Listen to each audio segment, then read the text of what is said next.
It's another big week of track talk. Welcome back, everybody.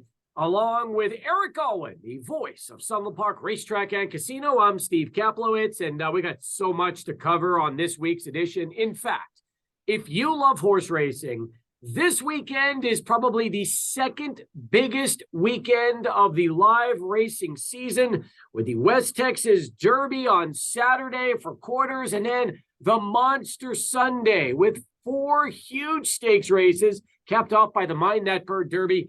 Eric, welcome back to the show. And man, it's great to see you. And I'm just excited about the weekend. Hi, Steve. Great to see you. It is a big driving weekend for us, that's for sure. Hopefully the weather will cooperate. Been really wet and cold for a long ways in this winter meet, but the fields are good, especially the New Mexico bred. The stakes races are strong, and I'll talk about them, shortly. We're hoping for a little bit better Mind That Bird Derby, but at least the numbers are okay. And for those that may not know, Doug O'Neill is coming. He just put his horse in the name of Todd Fincher. So we got half of what we were looking for, out of state. Will Baffert be coming, since he had some nominations last week? Pardon me? Will Bob Baffert be on his way? No, I don't think so. And he's having to go through all kinds of legal maneuverings and such. And many times you're going to see Bob Baffert's horses in other stakes races across the country looking for Derby, berths in Steve's name, Steve Asmussen's name. And let's congratulate Steve Asmussen while we're talking about him, Steve, because he won his 10,000th race yesterday at Oak Lawn. A huge milestone. I mean, out in the stratosphere. No other trainers won that many races in the history of thoroughbred racing. Do you believe it'll never be broken? I was going to ask you, do you believe this is going to be like DiMaggio's hit streak, where it is just a record that you'll never see anybody come close? Because think about 10,000 wins and what that means. And he's a young man in the world of, training. I think he's only in his early to mid 50s. He could be training for another quarter century easily. And he has such great divisions of horses throughout the country. He's just awesome. And he even comes to Sunland with his horses and has won the Sunland Derby before. So we're really excited for Steve because he grew up here in this neck of the woods. And aside from winning a Kentucky Derby, that's about all that he hasn't done. He's done everything else. He's trained horses of the year. He's won Breeders' Cup races ad nauseum. I think he's won Preakness and Belmont Stakes. So he's really one of the all-time greats, and the numbers don't lie. Isn't it just a matter of time before Steve breaks through and wins the Kentucky Derby? Oh, yeah. He's integral to the Winchell stables, and the Winchell stables own the stud Gunrunner, who was Horse of the Year of just a few years back, and Gunrunner's having a fabulous year as a stud. I think it's just his second or third year as a stud. So one of these days, they're going to have a son of Gunrunner that's just so good. Yeah. Or any of the other number of great owners that Steve has. Tell me like about the Robesons, maybe even the Robesons could win the Kentucky Derby. I'm so happy you mentioned the Robesons, because that's where I was going to go. The $100,000 Enchantress last weekend, do or not a faker with Kirk and Judy. Robeson ended up winning that big stakes race. Yeah, Luis Fuentes, her rider, got her kind of on the lead, had to face some early pressure. It was kind of raining. It was drizzling throughout the afternoon on Sunday. So it was a good thing to be on the lead, I thought. But she showed great determination, holding off that upset horse that was coming for Judge Lemire, and held that one at bay. We found out that Hannah's High Life wants no part of a route. No, forget it. Doesn't want to do it. I don't think you'll see her routing anytime soon. She was favored, but Do or Not a Faker showed some dimension, Now, with everything coming up this weekend, you got to take us through what's going to be, again, a monster weekend. As far as the West Texas Derby, the 59th running on Saturday, the featured race, the 400 yards for 3-year-old quarters. You tell me, how does this look as far as quarter horses go? Kind of looks like a standout, Steve. Josue Ponce is the trainer of a horse called Delight Interest, and Josue won the West Texas Futurity last year with Bye Bye Corona. He brings in a horse from Louisiana, this month, February 4th, were the trials for this race. And Delight Interest won his trial by over 2.5 lengths, which in the game of quarter horse racing is like 10 lengths in a thoroughbred race, and was by far, the fastest qualifier. So I think he's going to take some kind of beating in that race. He just looks to have too much ammunition. He had a pretty significant career at 2. He raced 8 times and won twice. He nearly won the Evangeline Futurity out in Louisiana. That's a $306,000 race. So he has the foundation to be the favorite. If there's a horse that maybe could threaten him, maybe it's Fred Danley's doing something good. This horse didn't win his trial, but he did qualify, and he was 4th in the All-American Futurity. So he has an exceptional amount of, high quality past performances. But from what I've seen on these Josue Ponce horses, Steve, they run through the wind. I mean, they just pierce holes through it, and they're fast and they're well meant. And he targets these races, the big money races that we have, and he's good at it. And when I really like Manny Gutierrez, he's the rider. 12:25 post time this weekend, and for races out at Sunland Park Racetrack and Casino. Eric Alwan, the voice of Sunland Park Racetrack, with us right now on our big weekend edition of Track Talk. All right, so Sunday, February 26th, mark it down in the calendar. This Sunday, 4 big stakes races. You got a couple of mile and a 16ths in the Albert and Henry Dominguez Memorial, plus the Minette Bird Derby. You got a couple of mile big races with the Red Hedeman and the Island Fashion Stakes. So I don't know, Eric, this is all about, the weekend. You take me through, and what do you think is just going to be a terrific day for horse racing fans? Well, we got these 4 stakes races. They're at the end of the card on Sunday, and they'll all comprise what's called the pick 4 bet, which I don't always, advise people to play, but in this case, this is a dynamite play. Dynamite play. You want to make money? This is the way you do it. You got the first two stakes races are ironclad, unless a thunderbolt comes down and stops, a flying connection, which did happen last time out. As a matter of fact, stumbled to her knees, stumbled to her nose at the start, lost all chance. All chance. But she still ran 3rd, only beaten about 3 lengths. And she's going to be allowed to have Lasix today, on Sunday. We reversed that decision, by the way. All thoroughbreds in stakes races can run on Lasix, except for the Sunland Derby and the Oaks, because they're involved in the Kentucky Derby. But I see Todd Fincher having a huge day. That's no big news flash, but he's got 2 in the race, Steve. He's got Christian Dioro, who I've talked about a little bit on our show before. And this is the other part of the Fincher attack that took the benefit last time out.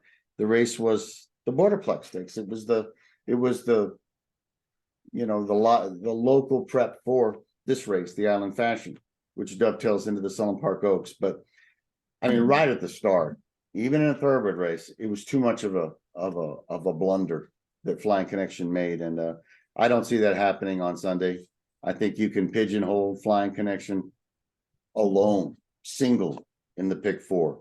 She's too talented. She's by Nyquist. That's a Kentucky Derby winner, and I don't think routing will be any problem. And the other horses in the race, I just don't think have the octane. Hell, her most significant rival is Christian Dioro. But as long as Flying Connection doesn't stumble badly at the start, you should lead every step of the way. So that's part 1 of the 4 stakes races. That's the Island Fashion. I got an even better one for you in the 7th. This is a horse that I called on January 1st, and they were just reveling over this horse on what's called FanDuel TV now, what was once called TVG. And this horse is still in the trap. And Todd knows that this horse is very different than your average New Mexico bred. Todd knows that this is what this horse wants, a route of ground. Most New Mexico breds don't like to go a route of ground. They don't like it. They're not bred for it. But this one is. at least on the daddy side. He's by Proceed. It was won all of our handicaps a few years ago. And all that Todd needed to do was break his maiden on January 1st. And he's patiently waited almost 2 months just for this race, the Red Hedeman. And I dare say that if he runs a big one in the Red Hedeman, don't forget about the Sunland Derby. He might consider Steal the Trap that good, because there still would be time. There'd be another month. But this horse is long strider, patient, doesn't need the lead. And what I also love about him is that he's been busy in the mornings. Since winning on January 1st, he's had four workouts. He's well prepared. And rarely around these parts, Steve, do you see trainers work their horses going 6 furlongs.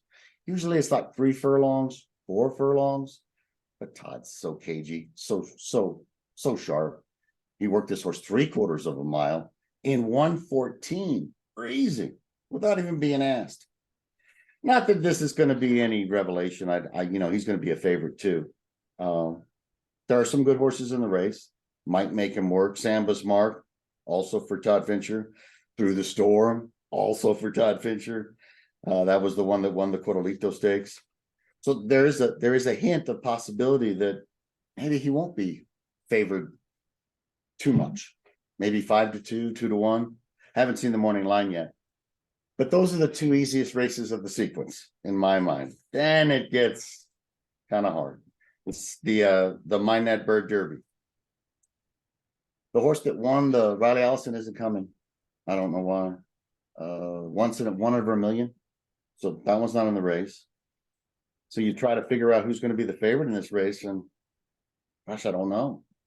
But I'll say this: it's the Doug O'Neill horse that's now in Todd Fincher's name. Horse called Henry Q. What has this horse done? Well, he won a maiden race at Santa Anita and got a 78 buyer. Doesn't sound so good on the surface, but a 78 buyer wins this race. But it'll be his first time in New Mexico. He is royally bred. He's by Blame out of a Malibu Moon mare. And I did notice that Edwin Maldonado's coming in for the ride, and he's a California rider. That could be the serious tell on who might win the Mind That Bird Derby. Who will Luis Fuentes be riding in the Mind That Bird Derby? It's a great question. That's the thing we always want to ask. Yep. Well, he's going to be riding Malmo. And you know what? Just was not impressed. Malmo had every chance in the world to win last time out. Going up against sprinters, it was a decent race, and he had been gelded, and usually that really raises a horse's performance. At least in my mind, it does. And he still got beat to a Turf Paradise horse, Respect the Union. His buyers are more in the mid-50s, so I don't know. Yeah. This is one time where I wouldn't be, all that excited about a Todd Fincher horse. Normally I am. Okay. I love the fact that Doug O'Neill is partnering with Todd. That just goes to show you Doug's confidence in Todd Fincher. Yeah, I don't really know the reason why, because usually his name would be, on the program. Mm-hmm. Maybe it had something to do with clerical issues, getting a license real fast. I'm sure that if this horse does well in this race, it would be in Doug's name in the Sunland Derby, I believe that. But I'm only guessing. There's 9 horses in the race, and Steve Asmussen has How Did He Do That? And that horse was second in the Riley Allison to 1 in over a million. So that horse is going to take some play. Okay. But as you can tell, I don't think that race is not a race that you want to get skimpy on if you're playing the pick 4. You'd want to play 3, 4 horses just to be sure of the 9. Whereas the first 2 races I told you about, if you've got guts, like me, you single the first 2 to allow you to be able to spend the money reasonably well in the next 2 races, because they're deep and tough. A lot of people will do this, of course, but if you could just catch a bit of a number on the races that you go deep, pick 4 is going to pay good.